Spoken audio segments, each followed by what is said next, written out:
who manage to work for the people, not for a person. Being a civil servant, it means servant leadership. Do what pleases the people. Fulfill the people's aspirations. Masquera say, Zimbabwe, welcome to our channel, Zim Confessions and Deep Secrets. Kana kariki mtanga kwa panini channel, please don't forget to subscribe. Kana chungo garoka subscribe, but don't forget to comment and share this video. Nas Zimbabwe takwigirai, nyaya kupisa, nyaya kunetsa, nyaya kaburitswa na Comrade Geza, nyaya impeachment YaMnangagwa, impeachment plan YaMnangagwa ndafunga vageza vakabuda vachitaura ivo vachiti YaMnangagwa is now mentally unstable kuti vanhu vachitonga nyika Zimbabwe pabuditswa nyaya iri muconstitution chinzi zveshuwa constitution kana munhu asiri fit mentally kutungamira nyika hanzi anowanikwa achiimpeachwa according to the constitution. Asi hazina kupera mushe Zimbabwe. Nyaya iyi yawanikwa ichizeyewa ichianalyzwa nema-analyst Zimbabwe vachiti aiwa, this is almost impossible kuti YaMnangagwa wanikwa vachiimpeachwa Zimbabwe. One of my political analyst, Comrade Andrew Maimba, abuda on his ex-handle vachiraya vachiti zvinobuda here izvi zvikanzi 1, who will initiate the motion? MP achaita proposal for the resolution for removal muNational Assembly ndiani, and who will second it? Anagarwe, Machakaire, Mavetera, etc. vanenge vachiti ipapo ko mudhenda uye wekunzi naGeza Chigananda musi uno, will he preside over the process to ensure procedural compliance? Ko ma-MP ashabangu anenge aripo here to ensure the motion is supported by at least 2/3 of the National Assembly members. Tomboti, the National Assembly passes the motion, ko zvidhara zvemuSenate zvichaitawo the same here. Anamudhara Matuke, Mai Mapumira, Mai Ungwe, Machief etc. 3. Kuchazodazve a tribunal investigation in the event that both houses would have approved impeachment. Chigananda Mudenda would have to inform Chief Justice Luke Malava, ndiye uya term of office that was extended by ED in 2021. My opposition lawyer akanetsa, asi zvakashaya basa. Who would then appoint a tribunal of at least 3 judges, vaya vainzi naGeza tichakuisai masaga mumusoro. The tribunal then investigates the allegations and reports back to Parliament within 180 days. That's 6 good months. Panenge pachifamba mari nekuita zvakawanda ipapa. Should the tribunal yemajudge akaiswa na ED confirms the charges, Parliament, both houses must vote again. A 2/3 majority in both houses will be required to remove ED. I ask again, zvinobuda here izvi? Ndo zvabuda zvichitaurwa Zimbabwe na Comrade Andrew Maimba Zimbabwe. Tingazive kuti munionawo sei nyaya iyi semabvunziro avaita kuti zvinobuda here zveimpeachment iyi Zimbabwe hazinopera mushe. Mao veterans haasi kumira. There's an audio yatakuvigirai Comrade Knox Mutizwa vachitaura pamusoro penyaya removal yaMnangagwa havasi kumira. Tingadi kuwesta nguva yedu kunzwisai audio imwe amadza zvamuri kufunga pamusoro penyaya iyi mucomment section. Zimbabwe is for us all Zimbabweans. And it is incumbent upon each and every Zimbabwean to make sure that they do participate in the shaping of the political trajectory as well as the economic trajectory of this country for the betterment of everyone. This country must not be treated like a personal cut shop. I, Knox Chiwero, as an equally concerned citizen, believes that a new culture, which is an old culture which is being perfected now, and it does not augur well for the development of our politics, for the development of our nation, in fact, for everything that is anything to do with the betterment of lives of Zimbabwean people. I am very much concerned about the rewriting of history in order to create a fake legacy of people who have proved to be very criminally minded, people who have this tendency of glorifying evil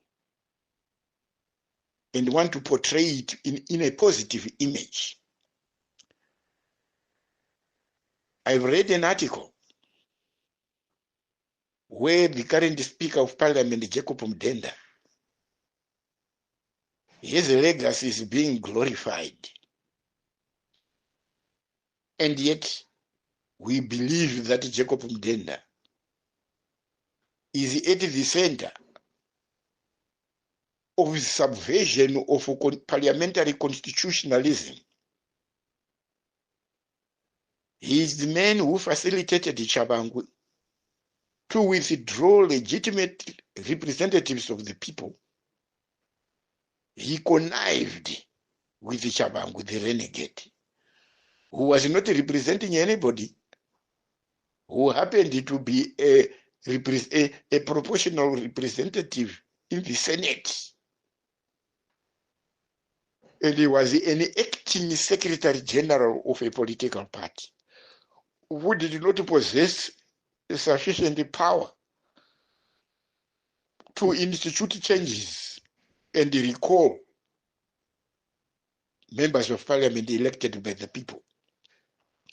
But Jacob Mdenda facilitated this. He's a lawyer himself, an advocate, and he would see nothing wrong about it. And he is taken as a man who promotes democracy. That is a negation of democratic practice.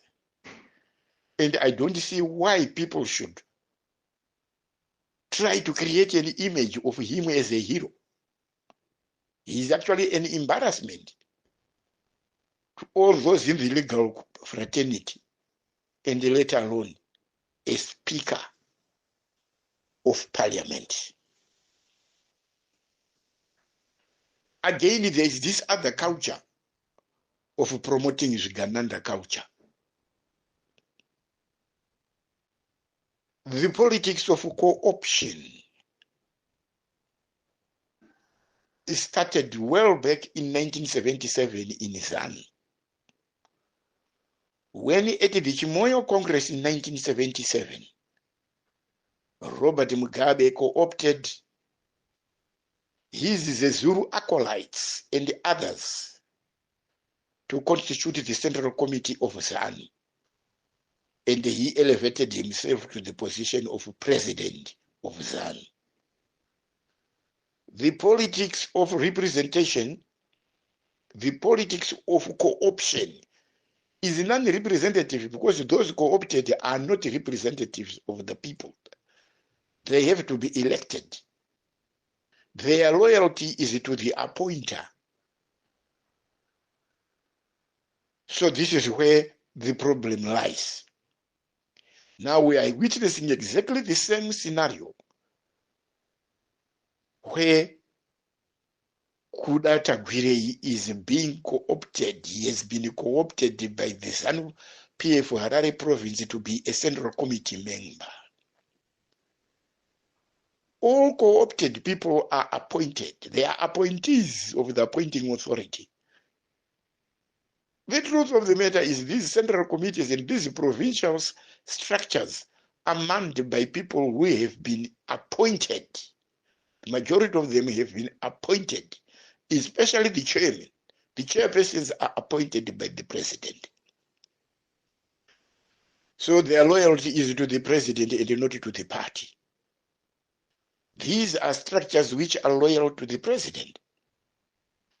And why co-opting Kudata Gwirei? Kudata Gwirei is considered a financer, a funder of party shenanigans. The people of Harare province, they ululated because they believe it is their opportunity to share in the loot, because the key looters are now in charge. The story will not end there. He will also become very soon a member of the Politburo. And sooner rather than later, if there is anything to go by with the rumor mongering machine, this guy will end up, he's eyeing the presidency. There you see now the president bringing closer to him all those people who will facilitate the genesis of a dynasty, a Mafidi dynasty. And this explains why Kudata Gray is being brought to close quarters with Mnangagwa. It is this culture. Tagwirei represents nobody. He only represents Zvigananda. So Zvigananda are now going to play a pivotal role in our politics, using their loot from state resources.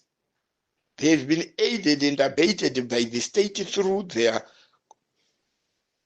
commander-in-chief, the looter-in-chief, the president himself. They are using the proceeds of illicit gotten wealth to buy political power. So where are we going as a nation? If we allow such things to continue, these things have to be challenged through a people's revolutionary process. This must be stopped forthwith. Next in line will be Whitney Ruchifayo. Very soon he will be in the Central Committee, because he is the chief political commissar of the party, the chief dispenser of patronage. So this is the politics. This is where our politics is leading us to as a nation. Now, when you have such a scenario developing in a country, and you have a whole nation of so-called educated people watching, when this kind of insanity becomes the norm, I don't think we will be respectable people internationally. This should be challenged. Corruption. When we talk of corruption, it's a cancer. It's not enough for us to talk of being anti-corruption. But we have to understand the anatomy of corruption if we are to correct it, if we are to eliminate it completely.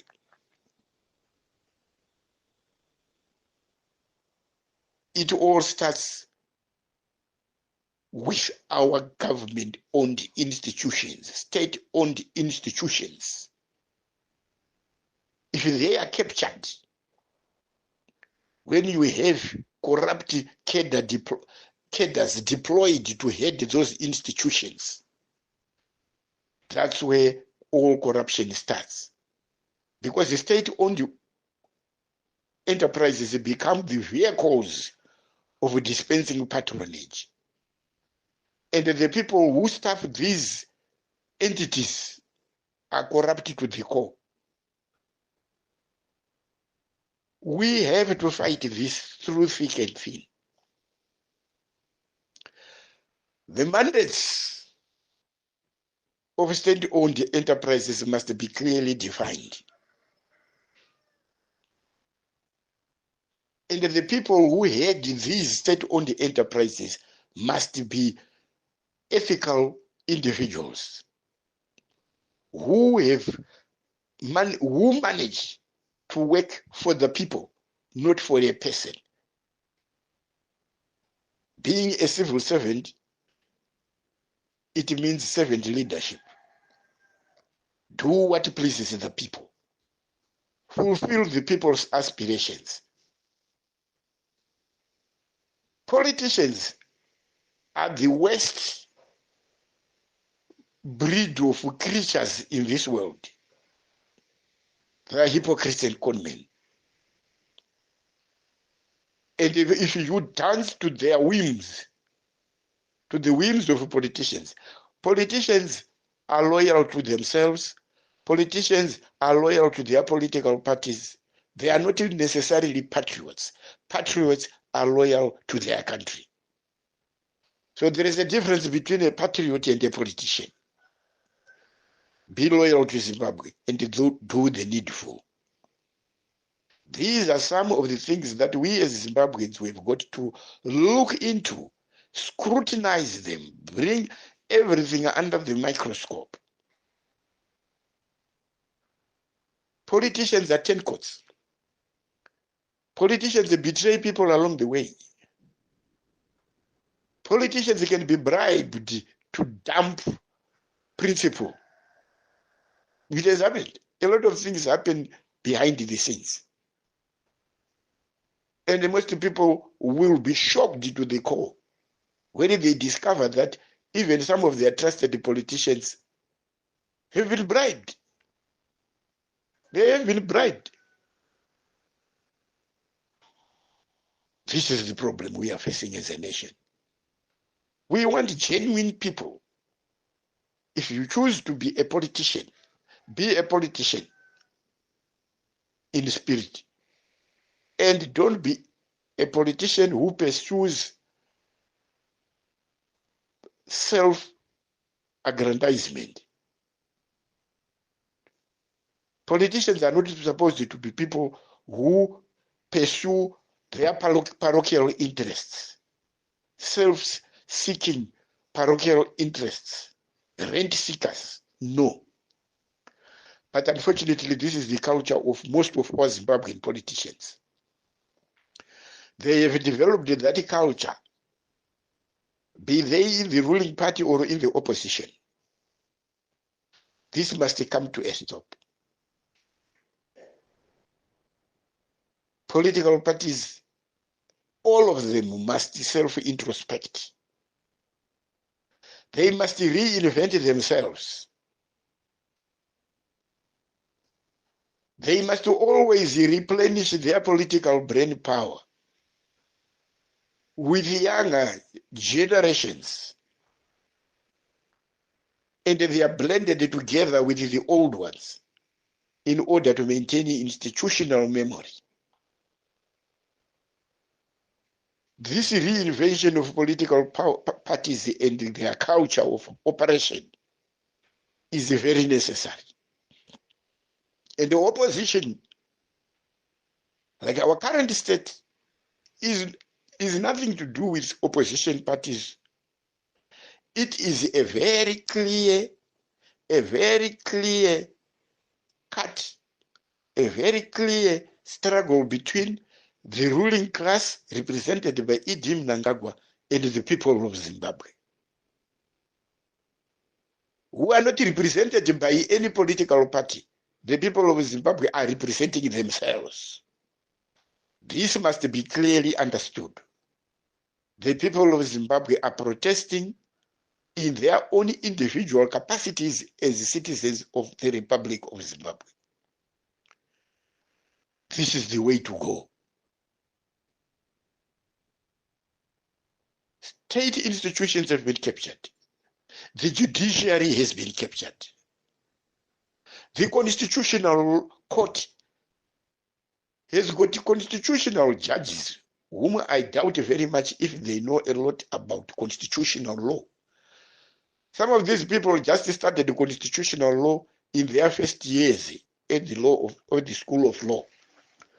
But they have never gone deeper into comparative constitutionalism. Most of them are not very much familiar with that. That's why you find it is possible for unconstitutional constitutional amendments to continue to occur in our constitution. The moment you allow unconstitutional constitutional amendments to take center stage, then it means in the constitutional court there is a void of constitutional brain power. All those areas need to be thoroughly looked into. We don't need captured judges. No. And it is very easy to look for those who are captured and sniff them out, because what we want is a new and a fresh beginning. The people of Zimbabwe, you need better. You need better. You must have a political culture which debates issues, not personalities. Because the political parties have been turned into cults where people glorify, they consider the political party leaders as demigods. That alone is a recipe for disaster. People must have a culture of debating issues, not personalities. Now, when we talk of the pre-cable farm, this has become a key assembly point for all those people who are like-minded in their bootlicking crusade. Instead of coming up with the progressive ideas, they embark on rambling and tumbling a merry-go-round of stupid ideas of making this country a dynasty. Nothing progressive comes out of pre-cable farm.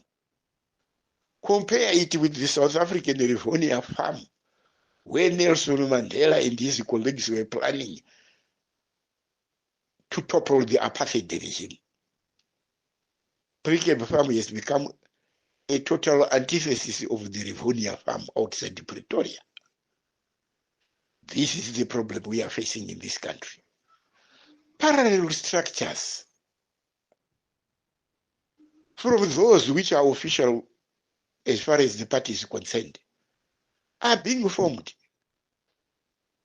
People are being co-opted. Zvigananda are being co-opted. This term Zvigananda must be clearly understood. There are those people who have worked tirelessly. These are people who have honest rewards for honest hard work.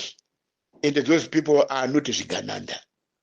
Zvigananda are those vanoda kudya, vanoda kukohwa, pavasina kurima. Ndo Zvigananda, vobva vaita matumbu. Kana madyiro avo anoonekwa. Chokwadi vanodya semhumhi, amaganyana.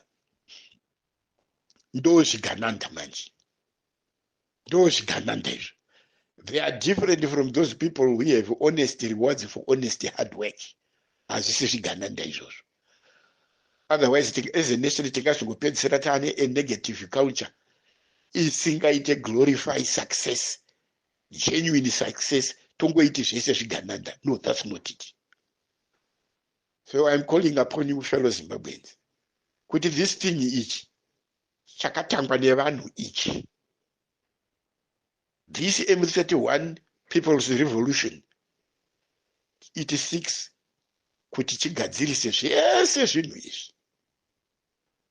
We don't want politics in which we continue to recycle all the political fossil material to lead current generations in different aspirations from those of the older breed. No. This is why we are saying every party must reinvent itself.